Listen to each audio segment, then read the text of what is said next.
प्यारे की जय। श्री बाईजीराज महारानी की जय। श्री कृष्ण कन्हैया लाल की जय। श्री तीनों पुरी धाम की जय। श्री छत्रसाल महाराज की जय। परम श्री चरणदास महाराज की जय। समस्त सुंदर साथ की जय। श्री प्राणनाथ प्यारे की जय। प्रथम लागू दो चरण को धनिये न छोड़ाइयो खिन लांक तनी लाले लिया मेरे जीव की ये जीवन इन पांव तले पड़ी रहूं धनी नजर खोलो बातुन पलन वालू निरखो नेत्रे मेरे जीव की यही जीवन माशिकी तुम्हारी अंगना तुम अंगना की माशिक इनका इलमे हुक्म दृढ़ किया हजूर क्यों न होते टुका टुका कदमों लागू करूं सिजदा पकड़ के दो पाए हुक्म करते हैं माशिक बीच आशिक के दिल आए बीच आशिक के दिल आए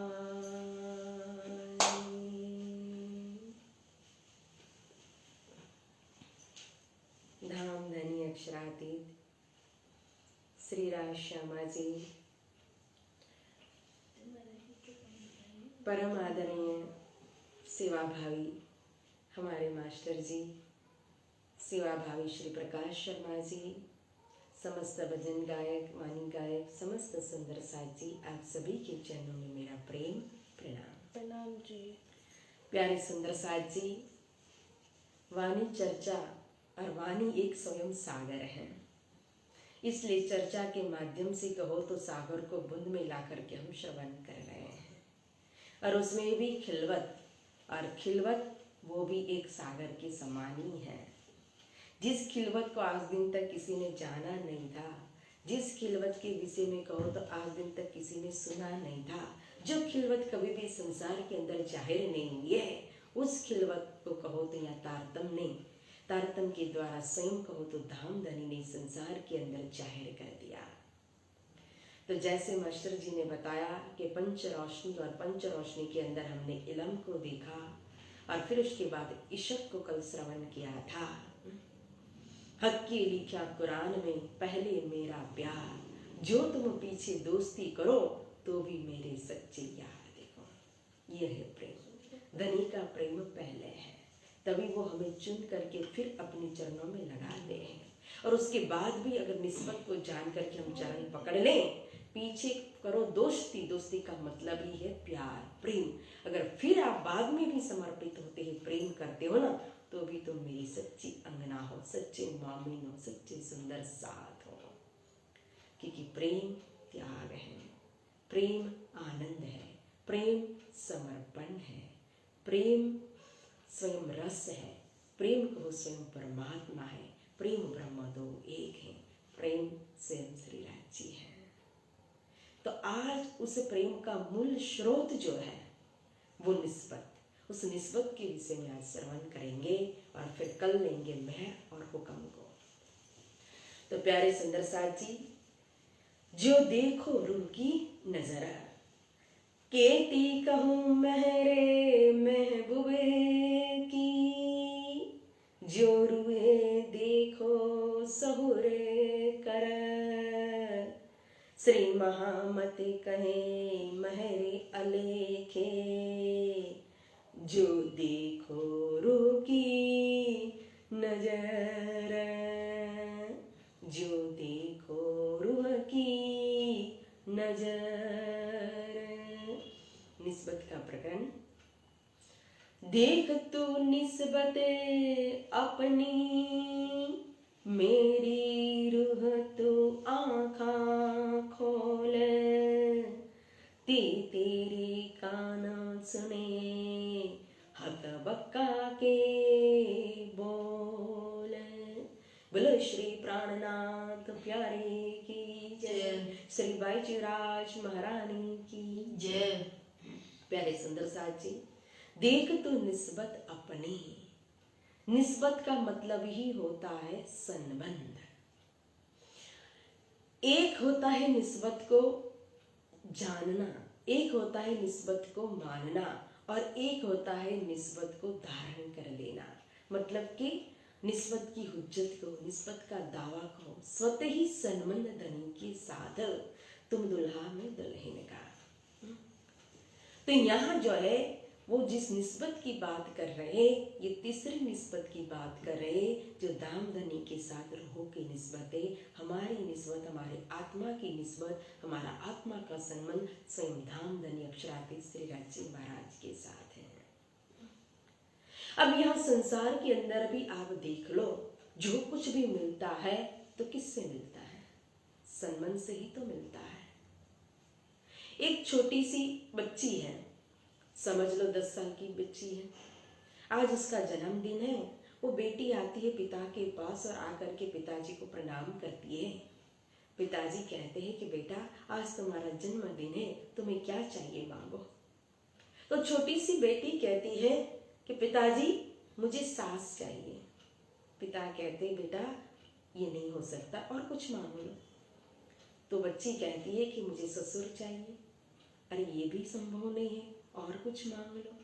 तो कहते हैं मुझे जेठ चाहिए, फिर कहती है जेठानी चाहिए, फिर कहती है ननद चाहिए, फिर कहती है कि देवर चाहिए, देवरानी चाहिए ना। तब पिता कहते हैं बेटी ऐसा कर तो एक पति बना ले, शादी कर ले, तो सारे संबंध, सारे रिश्ते जो है ना फ्री में मिल जाएंगे। मतलब कि जो परिवार मिला तो संबंध से मिला उसको, मकान मिला तो संबंध से मिला उसको।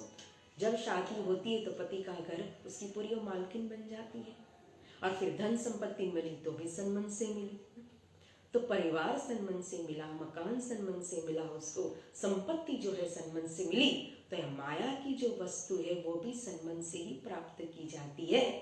तो फिर ये तो आत्मा की नियामत को प्राप्त करना है। तो आत्मा की नियामत को बिना संबंध हम कैसे प्राप्त करेंगे? इसीलिए यहाँ कह रहे हैं कि देख तू निस्बत अपनी, मेरी रूह तू आँखा खोल। तो आँख खोल करके अपनी निस्बत को देख। और आँख खोलने का मतलब है कि तू अपनी निस्बत की पहचान कर कि तेरा आत्मा का संबंध किसके साथ है। ईश्वर के साथ है, नारायण स्वरूप के साथ है, अक्षर ब्रह्म के साथ है, कि उत्तम पुरुष परमात्मा के साथ है। ब्रह्म सृष्टि का संबंध कहो तो श्री राज्य महाराज के साथ है, लेकिन जीव भी तारतम्य के माध्यम से कहो तो राज्य को, अपनी आत्मा को समर्पित करके वो भी निस्बत को धारण कर सकती है।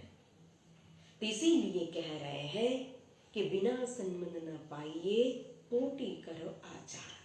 संबंध के बिना कहो तो परमधाम की जो नियामत है, वाहिदत का जो खजाना है, अखंड का जो धन है, वो खजाना, वो धन, वो नियामत, वो परम सत्य शाश्वत सुख, वो आनंद, निज आनंद को हम कैसे प्राप्त कर पाएंगे? इसीलिए सबका मूल कहो तो निस्बत है। इसलिए अच्छी तरह से निस्बत को जानो, निस्बत की पहचान करो, कह रहे हैं। क्योंकि तेरे कानों सुने हक बक्का की बोल कहा। देखो, अगर तुम्हारी निस्बत है अक्षरातीत श्री राज्य महाराज के साथ, तो याद कर हे रूह, तूने स्वयं खिलवत के अंदर, बुलमिलावा के अंदर, परमधाम के अंदर स्वयं अपने प्रियतम श्री राज्य महाराज के श्री मुखारविंद से क्या वचन सुने थे। इश्क शब्द के अंदर धनी ने क्या कहा था, तुमने क्या मांगा था, धनी ने क्या समझाया था, और जब खेल दिखाने के लिए बैठे तो उस समय भी स्वयं धनी के मुख से क्या शब्द निकले थे, अलस्त बिरबकुम। और फिर तुमने क्या कहा था, उसका जवाब क्या दिया था, वो एक एक बात को तू याद कर। अगर तेरी निस्बत है धाम धनी के साथ तो याद कर ले। अब देखो, हक बक्का के अंदर, मतलब बक्का यानी अखंड परम धाम के अंदर, अब वहां राजी महाराज की खिलवत के अंदर स्वयं रूप बैठी है और वहां धनी से बात की थी, लेकिन कौन जिमी में तू खड़ी कहाँ है तेरा वतन, कौन खसम तेरी रोगा, कौन असल तेरा तन कहा। देखो, अभी तू विचार कर इलम के द्वारा, तारतम के द्वारा, कि अब इस समय तू कौन सी भूमि के अंदर, किस नश्वर जगत के अंदर, किस स्वप्न ब्रह्मांड के अंदर तू खड़ी है। जहां इस समय तू है वो भूमि देख, और जहां तूने इश्क रब्द किया था जिस खिलवत के अंदर, उस खिलवत को याद कर। यहां से उस खिलवत को पकड़ाने की कोशिश कर रहे हैं कि देख कहाँ है तेरा वतन, तू याद कर तेरा वतन कहाँ है, मतलब तेरा घर, तेरा मकान, तेरा मूल स्थान कहाँ पर है, तेरा कसम कौन है, तेरी रूह का संबंध किसके साथ है, और तेरा तन मतलब मूल स्वरूप कहाँ पर बैठा हुआ है। अब यह प्रश्न यह भी होगा, अगर मूल तन मतलब परातम तन, और परातम तन जो है निस्बत का स्वरूप जिसको कहा, और वो निस्बत का स्वरूप परातम तन अगर खिलवत के अंदर राजी महाराज के चरण के तले बैठा हुआ है, जैसे कि प्रथम प्रकरण के अंदर हमने दो अवस्था की बात की थी, एक स्वप्न की और यहाँ एक खिलवत के अंदर की परमधाम की ना, तो यहाँ परमधाम के अंदर बैठे हैं धनी के चरणों में ही, तो फिर यहाँ खेल के अंदर कौन आया है। कहा कि अरश की एक कंकरी उड़ावे 14 तबक कहा। देखो, परमधाम से कोई आ नहीं सकता है, परमधाम के अंदर कोई जा नहीं सकता है, ये असत भूमि का है, ये नश्वर खेल है, और ये कहो तो नश्वर खेल के अंदर अगर सत ब्रह्मांड का एक कण भी आ जाएगा तो वो कण भी इसके अस्तित्व को खत्म कर देगा, इतनी ताकत रखता है वो सत कण। तो फिर रूह जो है ब्रह्म सृष्टि हो कैसे संसार के अंदर आएगी, आप सोचो विचार करो। तो फिर आया कौन, यही निस्बत हमें पहचान करा रही है, बता रही है।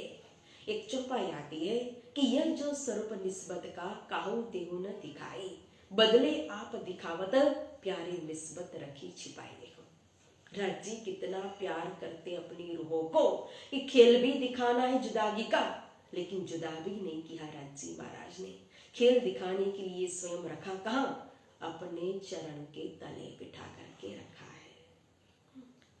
जब आप मूवी देखने के लिए, एक फिल्म देखने के लिए जाते हो, तो जो सिनेमा हॉल होता है, मूवी हॉल होता है, उसके अंदर आप अपनी चेयर पर बैठते हो और सामने मात्र एक पर्दे के ऊपर पूरी फिल्म देखते हो। जिस फिल्म का शूटिंग कहाँ कहाँ अलग अलग जगह पर हुआ रहता है, तो उसके अंदर कई प्रकार के आप शॉट देखते हो, कई प्रकार की कहो तो स्थान देखते हो। इंडिया भी देखोगे, अमेरिका भी देखोगे, लेकिन न तो आप कहो तो अपनी चेयर को छोड़ करके इंडिया के अंदर, भारत के अंदर कोई स्थान पर भ्रमण करने के लिए गए, न अपनी चेयर को छोड़कर आप अमेरिका गए, लेकिन पर्दे के ऊपर आपने सब कुछ देख लिया। कैसे? उसी तरह से यह मूल मिलावा के अंदर ही रूह बैठी हुई है, अपने स्थान को छोड़ करके कहीं गई नहीं है। लेकिन पर्दे के ऊपर ही राज्य महाराज ने पूरा खेल दिखाया। देखो, पर्दे में झूठ दिखाया, इसीलिए खिलवत के अंदर कहा ये झूठा खेल पर्दे के ऊपर। अब पर्दा लेंगे तो कौन पर्दा, क्योंकि स्वप्न का खेल, और स्वप्न हमेशा दिल के भीतर होता है। हमारी चेतन शक्ति जो वही चेतन का प्रतिबिंब एक चेतना स्वप्न के अंदर खड़ी होती है, वो कहीं भी अन्यत्र कहीं जाती नहीं है। तो दिल के अंदर ही तो स्वप्न देखती है वो चेतना। तो स्वप्न हो तो दिल भूतर, रूह काहू निकसत नहीं कहा। देखो, स्वप्न दिल के भीतर होता है, उसका मतलब कि दिल रूपी पर्दे के ऊपर ही राजी महाराज ने यह पूरा खेल दिखाया। किस तरह से? यह जो स्वरूप निस्बत के काहू देव न दिखाए, कहीं भी संसार के अंदर यह निस्बत के स्वरूप नहीं दिखाई दे रहे जो खिलवत में बैठे मूल तन परातम तन। कौन दिख रहा है? बदले आप दिखावत। आप यानी कि स्वयं हमारे प्रियतम दुल्हा धाम धनी श्री राज महाराज, वो स्वयं अपने आप यहाँ दिखाई दे रहे 12,000 के रूप में। उन्होंने हमारी निस्बत के स्वरूप यानी कि 12,000 और एक क्षमा महारानी का स्वरूप और 12,000 ब्रह्म प्रियाओं का स्वरूप स्वयं राज्य महाराज ने धारण किया, अपने हुक्म से धारण किया। इसलिए कहा कि हुक्म के स्वरूप हुए। यहाँ आए कौन? हुक्म के स्वरूप आए, बदले आप दिखाओ। प्यारी निस्बत रखी छिपाई खा लो। निस्बत के स्वरूप को तो मूल तन परातम तन को तो अपने मूल मिलावा के अंदर धनी ने अपने चरणों में ही बड़े प्यार से रखा। एक आप सोच सकते हो, विचार कर सकते हो कि यहाँ के राजा महाराजा जो है, बादशाह जो है, वह भी अपनी बेगम को पर्दे के अंदर रखते हैं, तो फिर ये तो अक्षरातीत है, रूहों के आशिक है। वो अपनी रूह के ऐसे नश्वर खेल के बीच में इस तरह से कैसे छोड़ सकते हैं? नहीं छोड़ा है।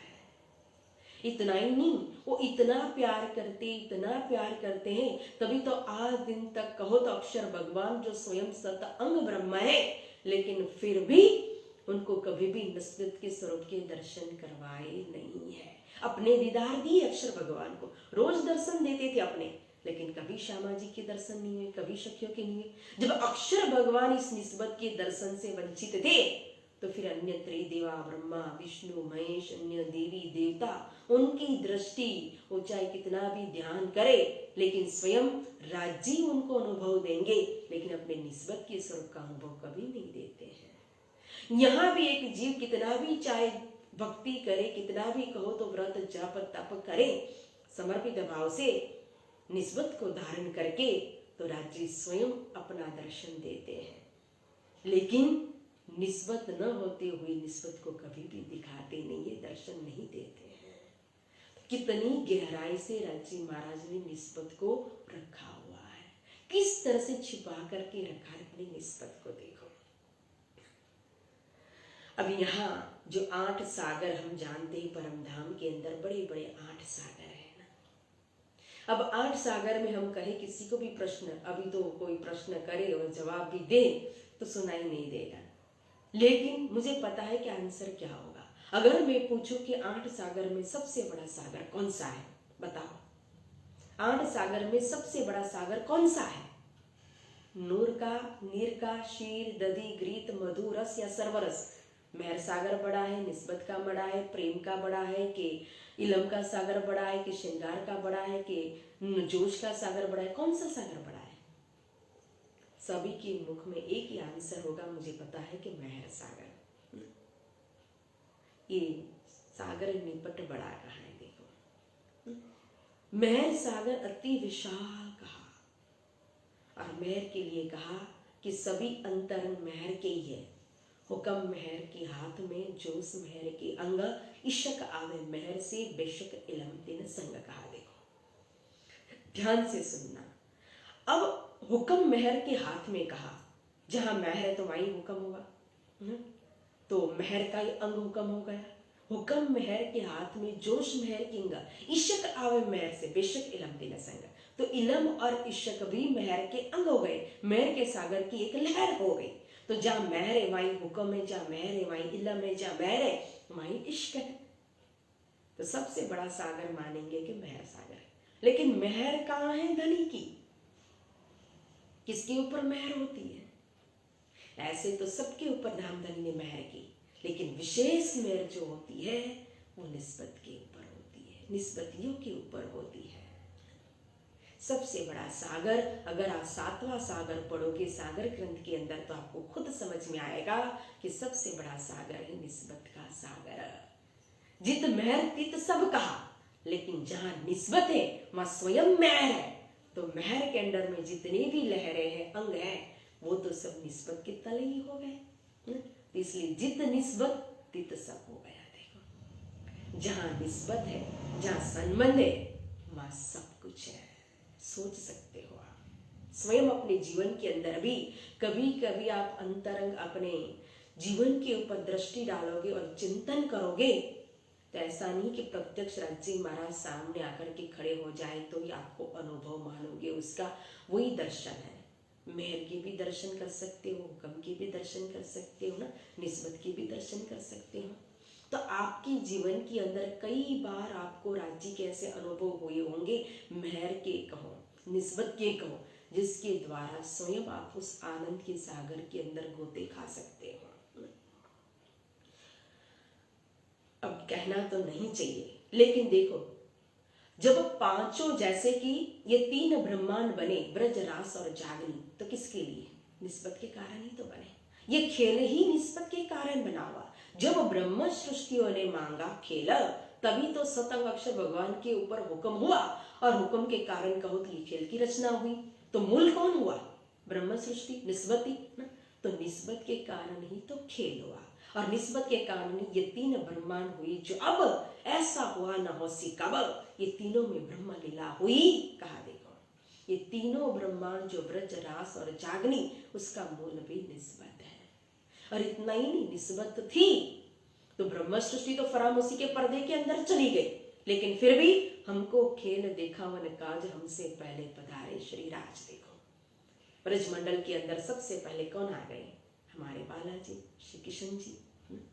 और निस्बत थी, हम तो नहीं जानते थे, लेकिन स्वयं फिर उन्होंने खींच लिया अपनी तरफ, और दिल दे दिया, और फिर दिल खींच लिया रूहों के, गोपियों के ना।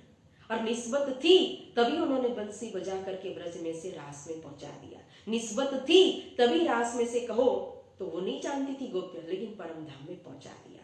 निस्बत के कारण ही कहो तो रूह अल्लाह को हुक्म किया कि लई चालो आवे क्षमा को ये कला, श्यामा महारानी को इस जागनी ब्रह्मांड के अंदर भेजा कि जा इलम को लेकर के, इलम के द्वारा रूह की इच्छा को पूरी करके, जागृत करके, निस्बत की पहचान करा करके कि देख तू निस्बत अपनी, मेरी रूह तू आंखा खोल।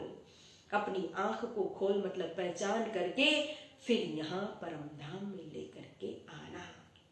तो सबका मूल तो निस्बत हुई।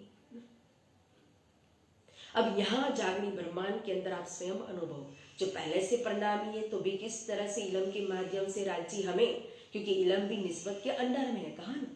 तो इलम के माध्यम से राज्य अपनी निस्बत को उजागर करके पहचान करा के कि किस तरह से अपने चरणों में लगाते हैं। और कभी कभी यह भी सुंदर सा हम अनुभव करते हैं कि हम प्रणामी नहीं है, कहाँ किस जगह पर किस तरह से आग पानी पत्थर को पूछते थे और कैसे राज्य हाथ पकड़ करके फिर अपने चरणों में लगा देते ना। मैं स्वयं अगर अपना अनुभव कहूँ तो मैंने कभी प्रणामी धर्म हमारे परिवार में, हमारे खानदान के अंदर कहो कभी भी कोई प्रणामी धर्म नहीं सुना है। परम धाम, खिलवात, मूल मिलावा, हमारे लिए ये शब्द कभी भी सुनने में नहीं आए हैं। धार्मिक थे, माता पिता उन कहो तो बहुत ही धार्मिक होने से धर्म के संस्कार पहले से मिले थे, बचपन से पाठ पूजा सब कुछ होता था। लड्डू गोपाल की सेवा बहुत माताजी श्रद्धा भाव से, विश्वास से, प्रेम से करती थी। लेकिन एक सबसे बड़ी जो सिस्टर है वो जो प्रणामी धर्म में गई, 9 साल हो चुका, लेकिन फिर भी हमने कभी उनको नहीं पूछा कि आपके धर्म के अंदर होता क्या है। देखो, सिर्फ मेरी माता ने यह समझ करके दिया उनको परिवार के अंदर कि हाँ धार्मिक है करके, सेवा पूजा करते हैं करके, बस। लेकिन 9 साल के बाद अचानक, तब समझ लो कि मेरी उम्र भी क्या होगी, आज से 25 साल पहले की बात कर रही हूँ मैं, 97 की बात कर रही हूँ मैं। तो उस समय में घर में परिवार में सबसे छोटी, और फिर उनके जो पति थे वो मुझे कितनी बार फिर तभी वो 9 साल के बाद मुझे विराट समझाते हैं कि यहाँ गौलक है, यहाँ वैकुंठ है, कृष्ण लीला, के कृष्ण को मानते थे, कृष्ण लीला समझाते हैं बार बार। लेकिन फिर भी मैं कहती थी कि नहीं, हम भी कृष्ण को मानते, आप भी कृष्ण को मानते, हम भी वापस नहीं आएंगे करके। लेकिन पता नहीं, मैं इसलिए कह रही हूँ कि निस्बत कैसे खिंचती है, बाकी मुझे कोई शौक नहीं है अपने अनुभव बताने का। लेकिन एक दिन ऐसा हुआ कि मेरी जो बड़ी दीदी थी, सिस्टर थी, वो रात का समय था और हम दोनों बैठे थे, और उसने को तो कहो तो बहुत ही वो ओतप्रोत धर्म में हो चुकी थी और पूरी परमधाम की चितवनी चर्चनी उसको आती थी। तो उसको विराट और ये सब समझ नहीं थी, अन्य तरह से समझाना, वो समझती है लेकिन समझाना उसको नहीं आता था। तो उसने चर्चनी पट पधराया और चर्चनी पट पधरा करके मूल मिलावा खोला, और मूल मिलावा खोल करके सीधे मूल मिलावा का उसने वर्णन किया, और मुझे वो मूल मिलावा के विषय में समझाने लगी कि ऐसा ऐसा है। देखो, वो वितक का ही समय चल रहा था, जो हमारा वितक का 1 मास का जो पीरियड होता है ना, समय होता है, वो समय था। आज दिन तक मुझे वो नहीं पता कि उस समय मुझे क्या हुआ। अब रात को समझाया और सुबह मैं कहती हूँ कि मुझे मंत्र दीक्षा लेना है, तारतम लेना है करके देखो, और फिर तुरंत तारतम भी ले लिया। तो किसने खींचा? मैं तो राज्य के पास नहीं गई, राज्य को जानती भी नहीं थी, लेकिन राज्य ने स्वयं खींच लिया। निस्बत होने के कारण स्वयं तारतम इलम जो है अपना वो पहुंचाया। तो इस तरह से निस्बत कहो तो गहराई से, मतलब कि हमारे अंदर न्यामत को प्रकट करती है, न्यामत को देती है। कहा ना, निस्बत से इलम आता है, निस्बत से इश्क आता है, निस्बत से मैर आती है, निस्बत है वही हुक्म होता है। तो जब पहुंचा दिया तो मतलब कि हमारे गुरुजी बहुत ही अनन्यता सिखाते थे, और इस तरह से धर्म के अंदर हमें मतलब कि समर्पित धनी के चरणों में तारतम लेती, ऐसा समर्पित हो गए कि प्रसाद भी जब माता लड्डू गोपाल की सेवा करती थी तो फिर गुरुजी ने सिखाया था प्रसाद नहीं लेना है, तो मैं प्रसाद नहीं लेती, तो माता भी रोती कि मेरी बेटी देखो अब कैसे कहाँ चली गई करके, फिर मैं भी रोती कि मेरी माता दुखी हो रही है करके ना। तो फिर राज जी ने ऐसा चमत्कार किया कि जब शरद पूर्णिमा आई तो भाई बहन माता सब ने फिर तारतम ले लिया, और तुरंत ही उनको सेवा के बिना तो चलता नहीं है। और यहाँ लड्डू गोपाल की सेवा पधराई और यहाँ राज्य की सेवा घर में पधरा दी देखो। और उस दिन से राज्य की सेवा कुछ भी नहीं रहा।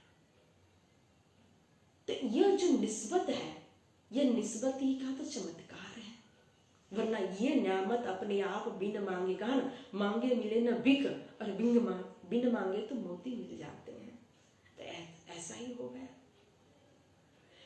तो कहने का मतलब है कि निस्बत को जिस तरह से हम अपने अंदर धारण करते हैं, उज्जत लेते हैं, दावा लेते हैं, अंगीकार करते हैं, निस्बत का श्रृंगार करते हैं, तो निस्बत के द्वारा हमें परमधाम की वाहिदत की सारी नियामत जो है सब कुछ मिल जाता है। इसलिए प्यारे सुंदर साथ जी, भक्ति के अंदर भी देखो, यहाँ संसार के अंदर जीव अनेक प्रकार की भक्ति करता है, इसका कारण ही यही है क्योंकि सरलता से निस्बत नहीं मिलती है, तारतम नहीं मिलता है। जब जीव संसार के अंदर की भक्ति को परिपूर्ण कर देता है तब जाकर के वो आगे की सीढ़ी चढ़ता है, तब स्वर्ग की भक्ति को छोड़कर के वैकुंठ की भक्ति प्राप्त करता है।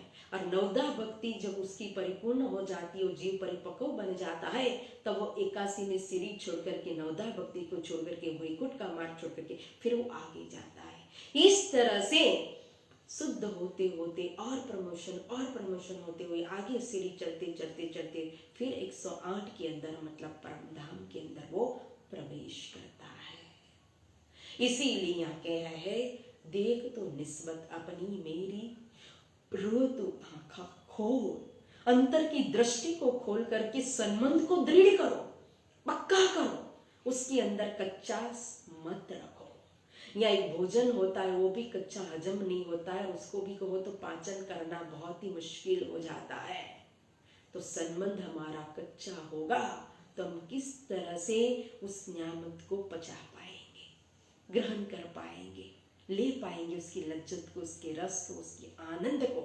इसलिए जो परम धाम की वाहिदत को आनंद के लेना चाहते हो, राजी महाराज के प्रेम साकी पिलावे शराब, वो प्रेम रूपी अमृत को पीना चाहते हो तो निस्बत को मजबूत बनाओ। दुनिया में चाहे कुछ भी हो जाए लेकिन निस्बत के अंदर बेशक रहना चाहिए, निस्बत को मजबूताई से पकड़ना चाहिए।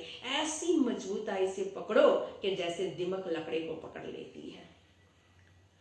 दिमक जो है इस तरह से चिपक जाती है लकड़ी के अंदर कि उसको खा करके खोखला बना देगी, मर जाएंगी, लेकिन लकड़ी को वो छोड़ेगी नहीं।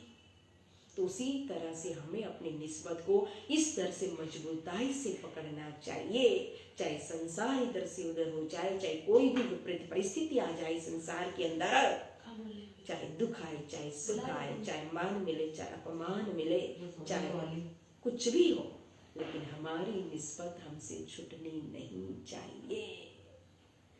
इसी के साथ इस वाणी को हम विराम देते हैं क्योंकि समय भी हो चुका है। बस यही कहना चाहूंगी कि इस निस्बत के प्रकरण के अंदर धनी सभी पंच रोशनी का मूल निस्बत, इस निस्बत को पकड़ा रहे हैं। मेरी रूह देख तो निस्बत अपनी, मेरी रूह तू आंखा खोला।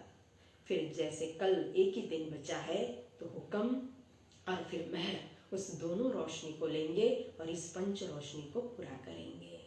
बोलो श्री प्राणनाथ प्यारे की जय। कौन असल तेरा तन, कौन जिमी में तू खड़ी, कहाँ है तेरा वतन, कौन खसम तेरी रूह का, कौन असल तेरा तन, कौन असल तेरा तन। बोलो श्री सद्गुरु महाराज की जय, श्री प्राणनाथ प्यारे की जय, श्री बाईजू राज महारानी साहिबा की जय, श्री कृष्ण कन्हैया लाल की जय, श्री तीनों पुरी धाम की जय, बोल बोल पंजे वाले की जय, बोल बोल बंसी वाले की जय।